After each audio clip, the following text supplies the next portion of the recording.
Welcome everybody back to another episode of the Big Doug and Carmi Show, your one-stop shop for all things Commanders. It's our conversation series all off season long, where we bring on some of our favorite people that we've met over the years and pepper them with questions. And today we'll be doing that with our good buddy Thor Nystrom. Thor, how are you, my man? I'm doing great. Thanks for having me. Absolutely, Thor. We've known you for a long time now. The background in the office is coming together nicely. The first time I think Thor came on, Big Pooh was the co-host, and there must have been a storm of some sort, Thor, because it was like the whole thing was black, and then every once in a while it would lighten up and it'd be black again.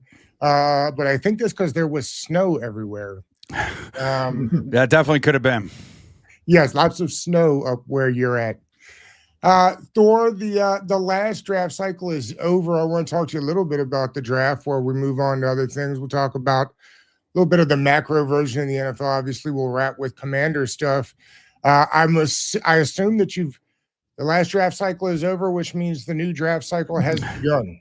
It most definitely has. Yeah, I've been working hard on my 2027 database for like the last couple weeks, and just was fortunate enough to take a look at the NFL scouting service, their grades of the prospects coming up. Got my hands on some copies of those, so that was pretty interesting to look through. And starting to think about that 2027 class, which we've been looking forward to now for multiple years. That's right. When we talked to Matt Waldman before the draft, this was year 21 for him. How long have you been at it, Thor? NFL draft stuff for like 10 years, 10, 11 years. I think it was like my 8th or 9th year putting out a 500 board, something like that. I'm starting to lose track, so maybe I'm dating myself, but yeah, we're almost getting to the 10-year anniversary of the 500 board. But I was doing NFL draft stuff for a couple years when I started that. We asked Matt Waldman. I'll ask you the same thing. What has been the biggest change you've seen in those 10 years? Changes with the sport for sure, although some of those are cyclical. I think on my end, it's getting more data. And the more data, the more things you know about, well, anything in life, like any decision that you make, the more information that you have, the better decision that you're going to make.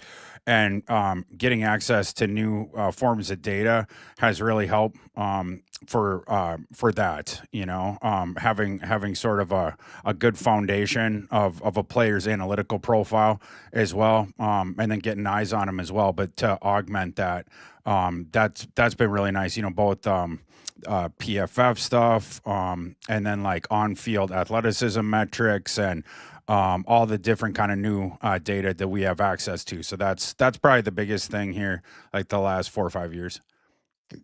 The offenses and the defenses come and they go and they come and they go. It's cyclical because there are only so many different ways to move the ball and or stop the ball. It's interesting. You brought up the word analytical before, and it was something I was going to ask you. Like, to me, that feels like the biggest change of the last decade, let's say. It is the league, not just us that sit on this side of the computer, but the guys up in the big offices have really leaned into the idea that analytics isn't scary unless you don't know anything about it. And and if you don't, that means you don't have the right people in the building, right? Because the more information you have, which is basically what analytics is, the better off you'll be. To me, that's been the biggest change, is the acceptance of those numbers. Yeah, I would definitely agree with that. And you can certainly turn a blind eye to it. It would be just as smart for your evaluation as turning a blind eye to tape or context, right? I mean, like if you want to shut your mind off to one form of information in order to make yourself feel better about the information streams that you're looking at, instead to make your decision, you're only saying, I'm not going to consider all of the data in my decision. And then you're just handicapping yourself for no reason, right, on that decision. Why, so I would definitely agree with that. All right, you poured into the players. I'm curious, some of the teams that you thought got it right in the draft. Obviously, we don't know outcomes until many years. So I'm not asking you to whip out your crystal ball, but according to your metrics, which teams kind of did a good job and which teams were you a little surprised by? There was some like traditional ones that did good as always. The some of the non-traditional ones, the Giants, who finally got an adult in the room or a couple adults in the room there. Uh, you just get one Harbaugh and then you start smashing the draft, I guess. But I thought they had an awesome process overall. I really like what the Buccaneers did. They were kind of aided a little bit early on by the NFL's hubris, in my opinion, on Ruben Bain. But nonetheless, they accepted their gifts from the universe. Thought the Cowboys had a solid process. I thought the Panthers had a really solid process. The Bills did well, and then Bills, Eagles, teams that have done pretty good. Chiefs, but those are the teams that I put at the top. Where were some misses? Like at the very, I hated what the Rams did. And this one's been litigated, so I won't get into the whole thing. But in particular, after the Myles Garrett thing, you basically trade the equivalent of 3 first-round picks for Myles Garrett, and then you're justifying. You're trying to say like, well, we're justifying the decision even more because we don't have a first-round pick in the next class, but we have a 2-year championship window that we've opened up for ourselves. After that, how do you expect to have the resources, whether through draft capital or cap space, to put a supporting cast around Ty Simpson? So even with this, like, the future that pick nods to, I don't think you'll be in a position for him to have success. And that's even if the pick works out. They're headed for a nuclear winner in a couple years, one way or the other. They decided that. So why burn the 13th pick on that? Didn't understand that, and I didn't like the value they got with the rest of their class either. Hated what the Texans did. I thought the 49ers were justifiably pilloried. And then Monty Ossenfort did what Monty Ossenfort always does, which is chase butterflies in the outfield. But I think the good news for Cardinals fans is this: the last draft he'll have presided over. So that's a great transition, because I was going to ask about Myles Garrett on the show anyway. So I guess you're not a fan of the trade, because I was curious about how he coming over to the NFC West, how that changes the whole dichotomy, right? We have the Seattle Seahawks who won the Super Bowl, maybe potential favorite for next year. But now you're bringing in Myles Garrett. You did get Ty Simpson.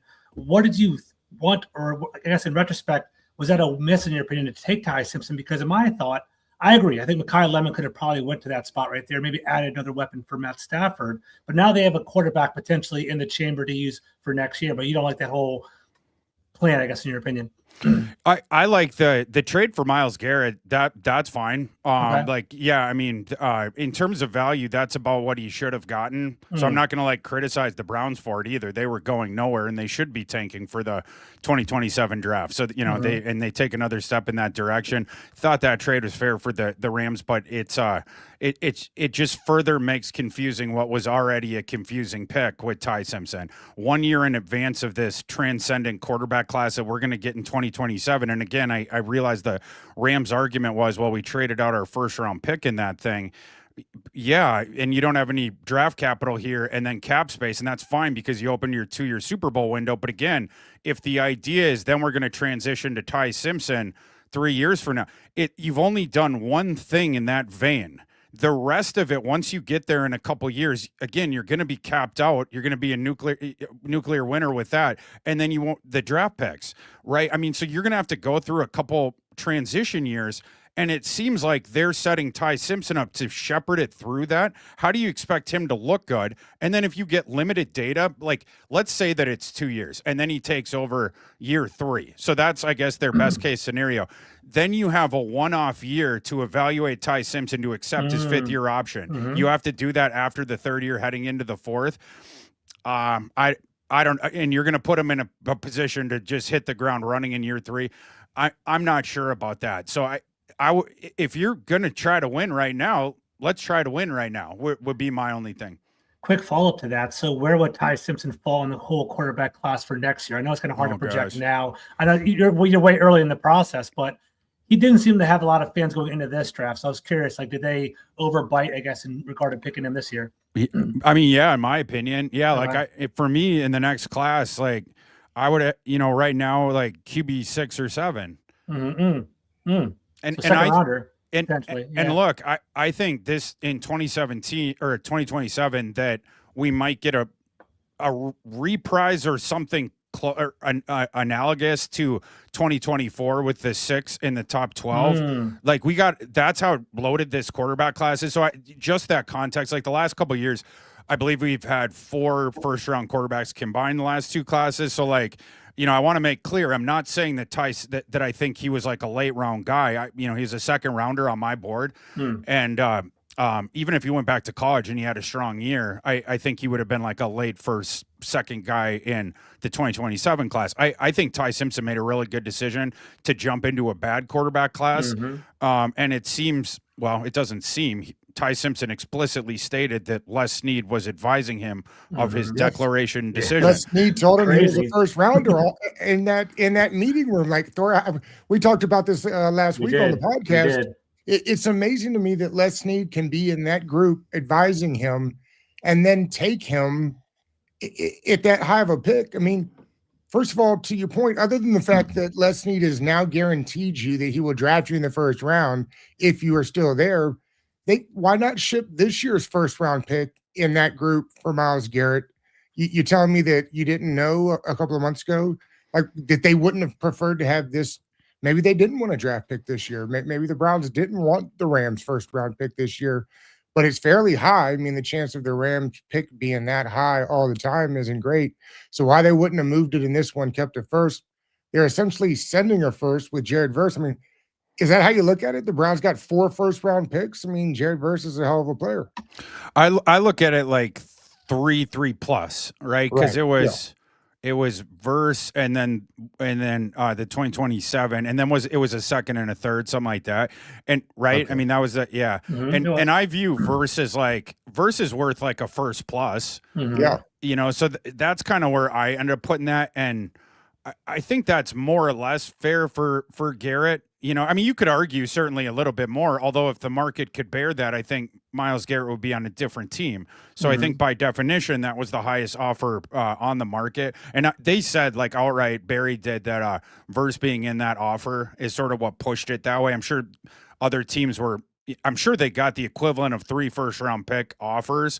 It's just that with Verse, and that sort of a thing. But yeah, as far as the Ty Simpson thing, it really does seem like not something we see in the NFL, or at least that's reported publicly. But remember when he had that era in the NBA lottery, especially like when all the high school guys could go in, and then there was the concept of like the promise. He's been promised this slot, so if this guy gets here, then this team's going to take him. It felt like that. It felt like Ty Simpson was promised a floor, and strangely by his father's friend, bless. Yeah, it's crazy. Who happened to be an NFL GM. That, at least in the NFL, where it worked out that way. And then we heard about it, right? Like they were talking about it on the NFL draft coverage live about how this is how it had all shaken down. And I was thinking to myself, this is crazy. And again, I don't understand how, I don't know. I don't understand it much for the Rams either. I don't get taking a quarterback when there's a ton of quarterbacks coming out in the next couple of years, and you've got one that you're trying to win a Super Bowl with. My theory on how that thing goes down is the Rams took advantage of a desperate Terry Fontenot the April before when terrible Terry Fontenot wanted to trade back into the first round, and so to get James Pierce, famous last decisions there. But the Rams get their first round pick in the 2026 class to do it. I think Les Snead was more or less of the mind for a year of, this is my pick. I got this pick, so I'm going to use this pick as I want, as the person who's shepherding that is responsible for the future of the franchise well, and I'm going to use this. That I think it's like, I've said this like on other with regards to other things, like, why do bad teams draft bad? It's because they get on a track and they get myopic, and then all the opportunities that happen during the draft, they just fly by them because they have like the horse blinders on. Tunnel vision, exactly. And the Rams are generally not like that. They've been able to moneyball the NFL in the draft the last couple of years, especially late rounds, because they generally don't have the first. But hitting Kyron Williams and Puka and like all this different stuff, that's by outworking the NFL and thinking about evaluations from a different angle to unearth some of these gems. I think the Ty Simpson pick is an example of something that we hadn't seen recently from the Rams, where one person decided, no, this is me. I got the horse blinders on. This is my selection. And I think that's why he essentially did a pat to his old buddy the father of Ty Simpson, who's the coach of the Division I AA team. Him and Les are like longtime friends. I think that's why the kid got the promise, and I think that's why he saw him go 13. And I think to that end, that's why there has been like a ripple effect as a result, right? Like clearly, if you guys both remember, the day after the draft, Sean McVay was mad about this. He did not want that pick. Like, he tried to play it off professionally, but he definitely looked irritated. So they gave Matt looked Stafford, like he was seething that night. Yeah, I'm about to say. So they gave Matt Stafford a 2-year contract extension to kind of commit to him, and then Sean McVay's bouncing off the walls now with the Myles Garrett trade. So potentially maybe that was to appease that as well. But you could tell Sean McVay was not part of that decision-making process for Ty Simpson. That's what it seemed. Yeah. And their efforts to sell it. And look, the Rams do a good job of keeping people off their scent during and it seemed like they were very proud of it this time. But it's like, guys, we don't care that you wanted to overdraft Ty Simpson. Like, congrats. Like, okay, you fooled us all. Great. That whole thing was weird, and they try to sell us like, no, him and Ty, they did have whatever. Sean McVay looked furious after that, and for whatever reason, obviously we're not inside there, but the pick does not make a lot of logical sense when you outside of the stuff that we just talked about. You're just talking about on field and where a team is in the competitive window, kind of a confusing thing. And it was a non-Ramsian pick in the moment. So it wasn't a surprise to see McVay a little perturbed an hour later or so. Is that the best division in football? And if not, who is? It's gotta be, although it's like that gif with the 3 assassins with the rifles and then the 3 clown. dragons. Yeah, exactly. and then you have the Cardinals there. But yeah, as far as just 3 destructive teams there. Now if you switch it to top to bottom, obviously it's a different conversation. Right. I think the NFC North would have an argument, if you did it like that. Yeah. But then we're more gauging who's the best, 4th place projected team. But as far as top 3, yeah, I think so. Thor, go ahead. Go ahead. No, go ahead, George. I said Thor, sticking with that. So we talked about major trades and balances of power that are being shifted. The Myles Garrett trade was pretty big, but also the AJ Brown trade was pretty big last week. I was curious about what your thoughts about that and surrounding Drake May with talent and who won that trade, because you can kind of argue one way or the other, right? We have an immediate impact with AJ Brown on the Patriots, but then a first-round pick for AJ Brown in 2028, that's pretty significant. He might not even be in the league 2 years from now. He's 29 years old. So the Eagles are always constantly reloading. So I'm curious for your thoughts. Yeah, that was a fascinating trade. And the compensation, like you said, it's a little outside the box. Usually you don't trade a contributor for an asset that's not going to have value. What is it? The next 2 seasons, right? 2028, exactly right. So you usually don't see that. But that being said, the Eagles and Howie did well to get the round 1 pick. If they had a round 1 pick on the table 2027 from any franchise, I think that would have been a done deal. I don't know if there was a complication to getting the thing done earlier. Specific to Brown. But if for instance, the Rams, could you have done that for the 13th pick? Right. Yeah. But obviously no other team had that out there, seeing as though that was the trade that they made. I thought that they got pretty solid value. Absolutely. The Patriots, the thing I thought they did well was not relinquishing the 2027. Now you have precious right now, right? Thor 2027 picks are like, don't touch those, right? 100%. And the Patriots, who last year they had the easiest schedule in the NFL, and then they had one of the easiest paths to the Super Bowl I think any of us have ever seen. Absolutely. It just like all lined up for them. And then now this year you look at that schedule and it's a gauntlet, and then obviously they'll be walking into a gauntlet every time they're around reporters. Although the Boston media was going little kid gloves here recently, and what I've seen, so maybe not. But absolutely. But yeah, at least the public chatter and that sort of stuff. So I think there's a real chance the Patriots, despite the acquisition of AJ Brown, could significantly regress this year. But they held on to the 2027 and what is a better draft class. But I thought trade makes sense for me on both sides. And again, the rest of the league in this thing had a long time to get involved if anyone could beat that offer, because we knew he was going to the Patriots now for a long time. Yeah. Courtesy of reporting of never mind. Insider. Yeah. But yeah, I mean, we knew that was going to happen so on this transaction, the rest of the NFL could have hopped in there and nobody did.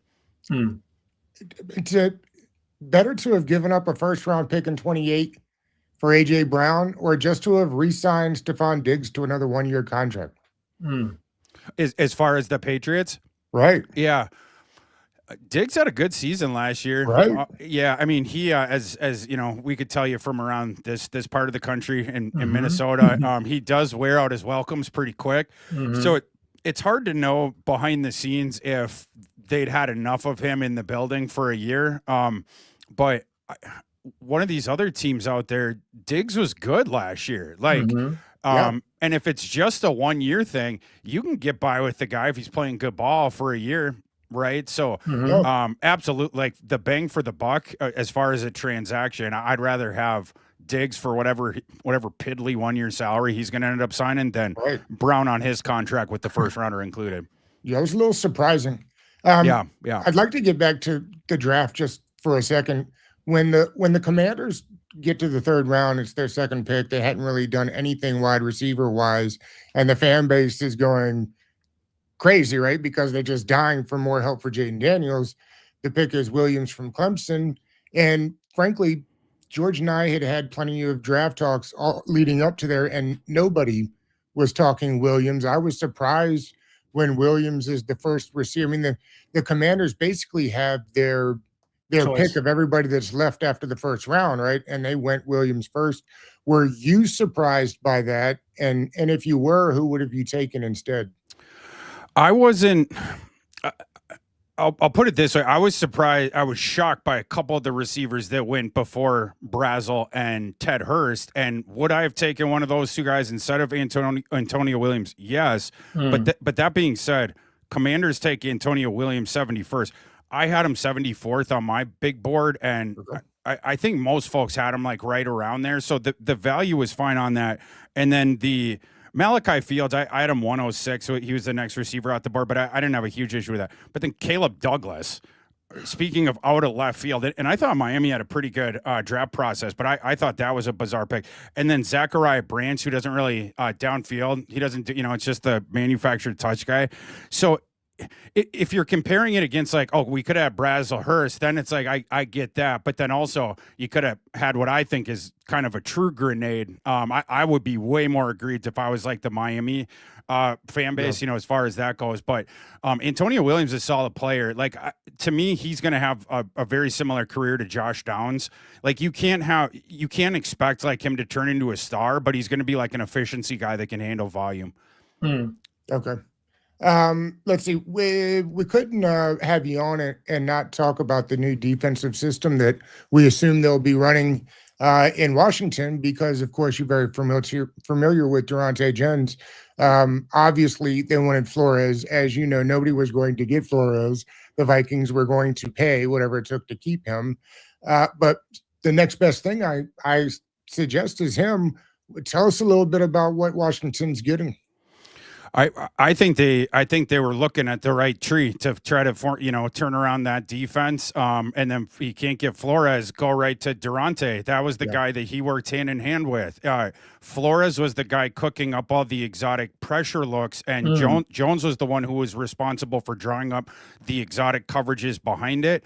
And the Vikings are very unique with both aspects, right? I mean, like what they try to do with the pressure thing is pack the line of scrimmage, and then you don't know who's coming, and then you don't know who's looping, and you don't know if what directions guys are coming from. They'll drop guys back, very unorthodox, and then send guys from different parts of the field in unorthodox as well. And then with the coverage on the perimeter, they mug you off the line. But what's different about the Vikings is most teams that do the press, it's press man, right? And the Vikings don't do that. They go back into some kind of match zone. The corners will carry you just for a little bit, but then they're going to pass you off in a zone. And the zones that they taught, I mean, this is where it gets exotic, because they give you all kinds of different coverage looks past that. And it will look to quarterbacks, especially young ones. Go back and watch the Vikings game against the Giants. Commanders fans will particularly enjoy this from, was it December, I think? Jackson Dart that whole game looked like he had landed on Mars, and he had no idea what it's very rare to see a quarterback that confused. It was sort of like when Max Brosmer played the Lions, where he had no idea what to do with the ball. But you really can confuse, especially young quarterbacks with that, where it looks like the press man on the outside, almost every one of the looks, but then the passing off, and then it's going to be a different zone look every single time. And they delay the rotation of the safeties. Some of the defenses, you get that really quick. And so quarterbacks can use that as a cheat. First couple steps of the safeties, okay, there's the numbers, blah, blah, blah. Vikings, we're a step ahead of you on that too. So they delay it so you can't get any tells or cheats off them. That's why they discombobulate quarterbacks. They're going to get, the whole strategy, the whole point of it is confuse the offensive line, get a numbers there, get the pressure on the quarterback, and then have him in a short amount of time have to make an incomplete decision under duress, and then throwing into zones that he hasn't yet deciphered, and that's where they flip the field on you. Thor, to follow up on that, I'm really excited about this defensive system. I really want to see some aggression, some blitzing, some zero package. I think it'll be very fun. It just seems very positive right now. I guess as someone that watches a defense religiously and you know the defense inside and out, are there any deficiencies or concerns that you've seen over the years? Has it been figured out by any means? I'm just curious about that. It would be the transitionary year, so that's the thing. You'll have to see how quickly it gets up off the ground. But like for the Vikings, first year Kevin O'Connell, he had Ed Donatel as the defensive coordinator, or as we called him around here, Ed Donashell, who ran the least aggressive, most predictable defense that you'll ever see. They just drop way back into drop zones every effing play. I was going to swear for a second, but because it makes me mad, the Ed Donatel defense. But then they fired Donatel after 1 year, and then you transition out of that, and there was like Louis Sean was drafted for he wasn't going to work out either way, but he was drafted for the Donatel defense, and some guys that were fits for that. So they had to, Flores, there's a different evaluation and different traits that he's looking for based on that scheme than a lot of other guys as well. And so one of the things that'll pay off for y'all if Jones works out long-term with the defense is they're able to moneyball steals on the defensive side of the ball late in the draft because they're looking for different traits, especially at cornerback. You will note big that competition here. Flores during his time with the Vikings, with the Dolphins, and all the way back to the Patriots, those teams never put high draft capital into the cornerback position because they're, again, just specific traits. We want you to be big and long with long arms. They have thresholds for that, so that they're not going to accept lower than that. Then you're good at press coverage. But then after that, he wants you to be north-south explosive and intelligent and versatile, but doesn't care as much about things like your chops in man-to-man coverage 3 seconds after the snap, because he ain't going to be doing that here. Changing direction. That's, you get more of the bigger, longer north-south guys, but not the change of directions, one part of the athletic package that you can that's where you can get the discount on. Some teams with guys like that, they're like, he's heavy-footed. No way. He's not going to be able to stay with the guy in space down the field. Okay, Flores doesn't care about that. You've already passed the guy off by that point. So because of that, these sort of specific dudes that filtered down the guys in the past for oh man, I'm blanking on that. Flores had a long, list of them going back where it's like dudes that 6'1", 195, arm length around 33. Like that sort of archetype. Yeah, the archetype. Yeah. So I'm sure that Washington's going to start to get some late round steals at the cornerback position these next couple of years in the draft. I would almost bet on it. How does that bode for guys like Trey Amos, who they drafted in the second round last year, and Mikey Sanders-Stroh a couple of years ago? We're thinking about guys that might get a bump simply from the change of scheme. I think Amos is a good fit for that scheme and system. And then Sanders-Stroh, I think he's got to bounce into the slot, or, I think it's going to be a different role because he falls beneath the thresholds of this defense for a boundary cornerback. Because they need to delay the release of the receivers off the line. That's a part of the whole pressure strategy. You have to screw up the timing there. And it's such a big part of it that Sanders-Stroh's frame, and he's a, as you guys know, he's a gnat and he's a pest, that sort of a thing. But I think, this scheme here, I think he fits better inside. maybe a more like Byron Murphy, they initially signed for like this kind of a thing. I would encourage like Sanders still the scheme even more in the nickel. Murphy does both. But early on was more in the slot, and then now it's done more boundary. But I think early on Murphy in that system is kind of maybe what Sanders still I think would be best used in that scheme. Thor, it seems like from what I understand from Minnesota, there are certain positions that thrive, right? Like Van Ginkel as an outside linebacker, Harrison Smith as a traditional safety for the years. I'm curious, do you think Washington has the current personnel that matches up this defense that we're looking at? We have Nick Cross at safety. Quan Martin had a kind of regress year last year. We also added the gem, Sonny Styles. We have Adafe Owe. We have Kayvon Chason as well. Those are all additions to our team. And we still have a pretty strong defensive line. I guess of those people that you know of and of people that you scouted, do you think any one of those particular people can stand out, and who do you think might not be a good fit? Yeah, you definitely have to be super strong on the edge for this system because they're so important for generating that pressure. But then also, so like the way that Flores does it is he's, obviously has the two outside rushing linebackers. One of them, all the Flores stuff is archetypes. One of the rushers is the power guy, and that's just north-south. All he does is attack. That would be Jonathan Grenard, right? And Dallas Turner now after the trade of that. And then the other position, this is how it's the position where they can access being multiple on defense. The other edge rusher, it's because it's not a pure edge, like it's not a traditional, like you think of other 3-4 outside thing. The Vikings other edge rusher in that scheme, they're part of what the responsibility is more like an off-ball linebacker. So it kind of morphs between the sort of two.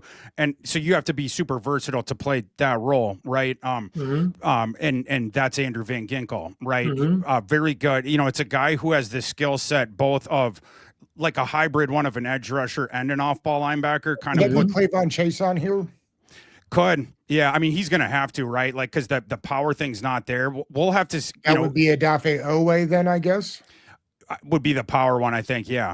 But like the difficult one to cover, the difficult one to find is the Van Ginkel role. The Vikings think that they've done it in this draft with Jake Galday from Cincinnati.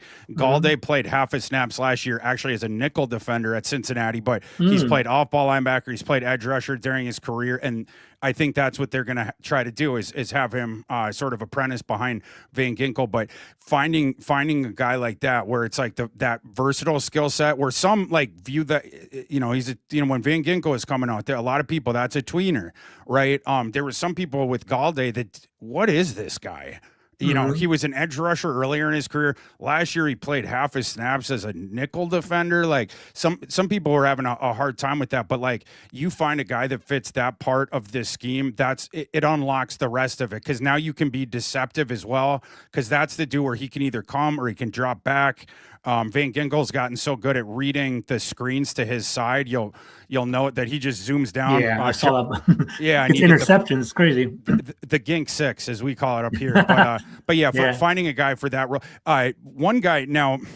I like this guy's ability in college. The light went, on and off. It was never totally on, but I love this Joshua Josephs, of a guy that they drafted, because the frame and then some of the skill set, it fits here. Obviously, he's got all the athleticism, and then he's got those Stretch Armstrong arms. The frame is a little bit thinner.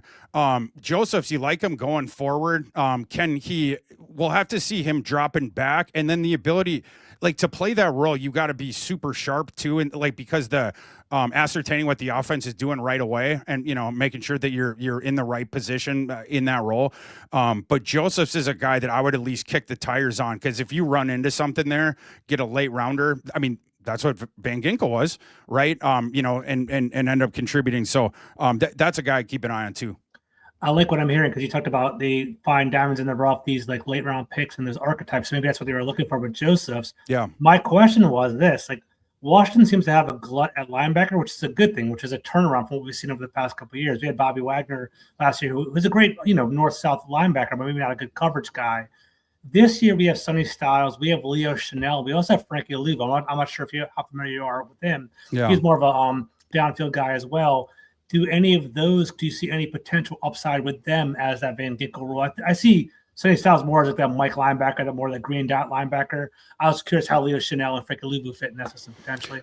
So, Frankie, I always now I think of him hopping over the line of scrimmage, which isn't fair to him because he's like caught that kamikaze game. I like watching that guy play. I always have. Yeah.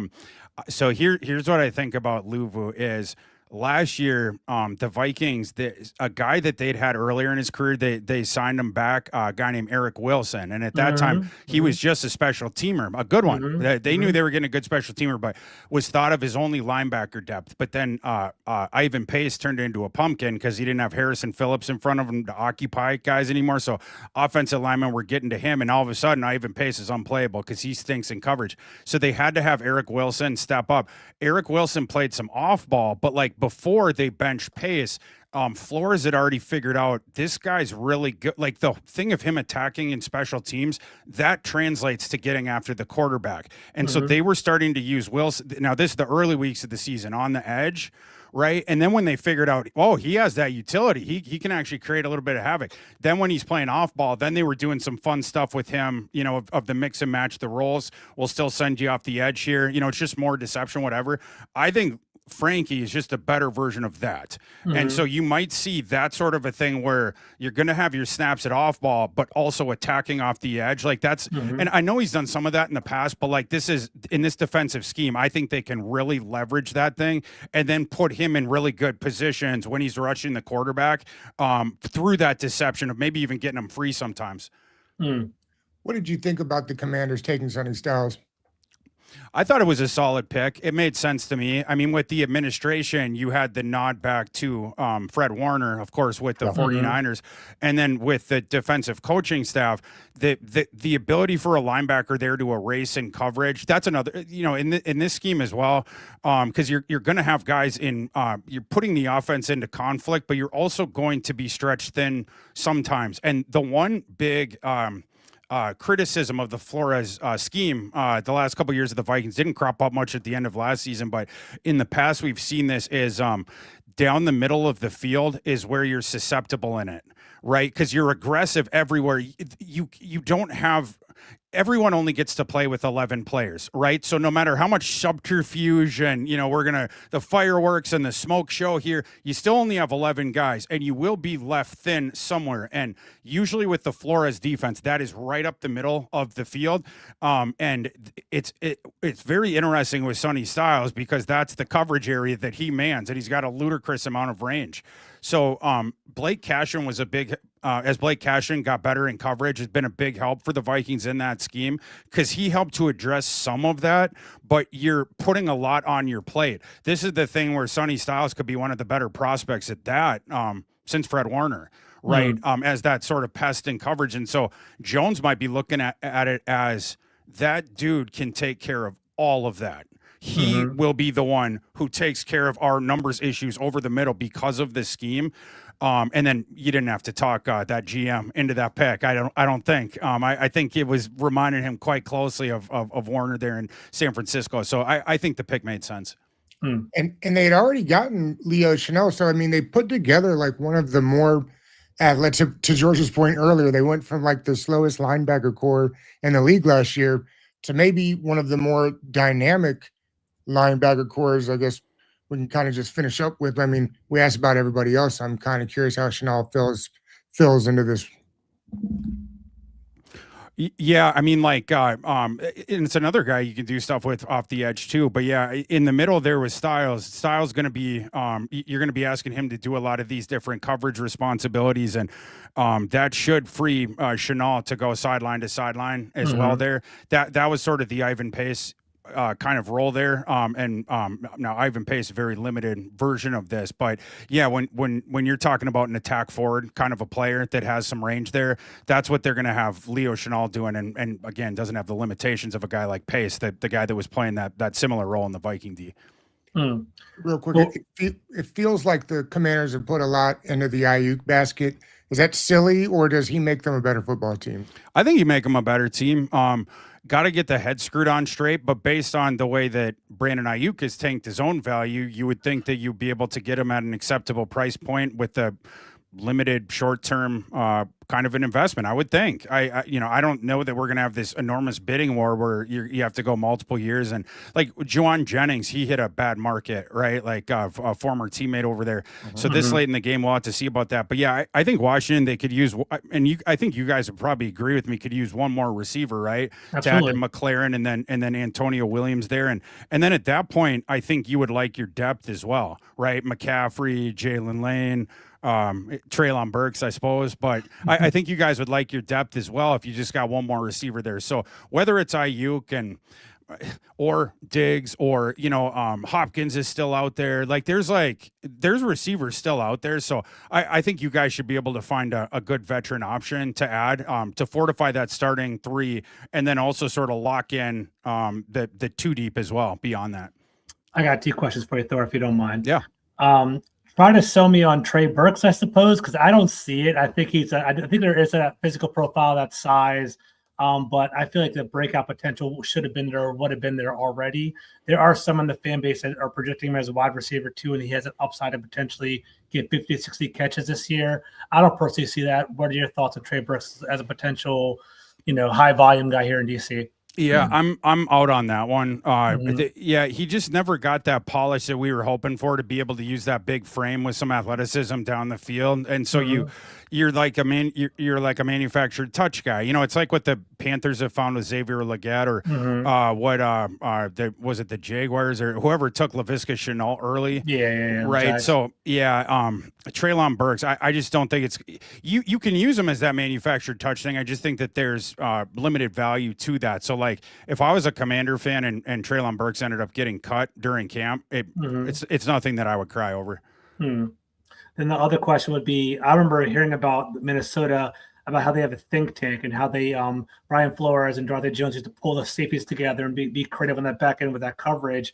I guess, what are we looking for from our safeties here? Like, we have Nick Cross, who I think is kind of more of a box safety. Will Harris is kind of a veteran, savvy guy. Quan Martin has an unlimited upside potential. I feel like he has an athletic profile, but that communication might be kind of a growth area for him. I guess of those 3 safeties, who do you think could potentially take over the Harrison Smith role and maybe take the lead here in DC? Yeah, so to the first part of it, what they're looking for, it's versatility, football IQ, because of all the different roles that you have to play, and the safeties are key to that deception too, for the reasons I mentioned before. You have to obfuscate from the quarterback, the look of the safety there initially, and then you can start to rotate. But they do that as well, and keep that deception, and then ball production. That's the other thing that Flores loves from the safety position. Like, you look at the guys that they've drafted, Jacoby Thomas being the most recent example of this. They're guys that have ball production and interceptions their last year of college football, typically, or over their career. So those are the big ones. But yeah, versatility is non-optional. You have to be able to play in the box. You have to be able to also be able to play deep. You have to, all the different things. Their safeties, it's more of a fluid, positionless thing.